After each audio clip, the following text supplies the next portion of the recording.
My name is Susie Chan. I'm an endurance runner and I'm team principal for Mizuno running. So I started running, I was 35 years old when I started running. I was a little bit later in life to start, but my brother had asked me to join him for a half marathon.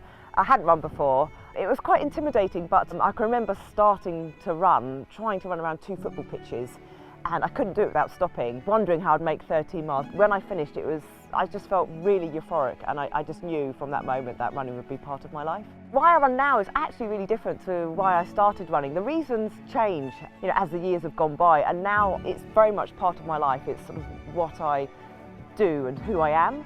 And I run, I run to keep fit, to train for races, but I also run because I just enjoy being outside. I enjoy the freedom of movement.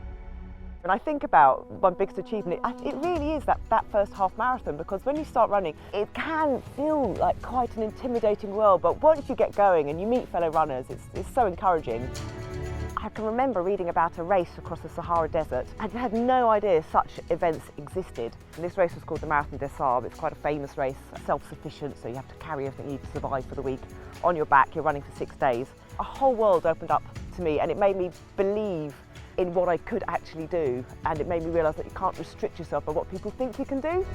When I started running 10 years ago, I didn't have any self-confidence at all. I was a very, very different person. As I started running, it gave me confidence, and it made me realise that if you focus on something, you can do it.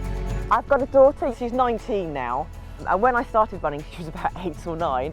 Her saying that she's proud of me, which she's probably done on 2 or 3 occasions when I have done something quite difficult, that's been, it's made the agony of the running a very long way worthwhile. I can't think of a single bit of my life which it's had a negative impact on. If the thought entices you, then go for it. You've got to want to run, I think, to enjoy it. It should never be a chore. I never regret a run. Sometimes, I won't lie, I don't necessarily want to go out if it's raining or cold, but I never ever regret a run. Like anybody else, I've got to do the training run for a particular race, and I'm like, oh gosh, I'm not sure I want to do it. The worst bit is always that first step out the door, and once I've started running, it's fine, and I always remember that, and it helps motivate me to get out the door.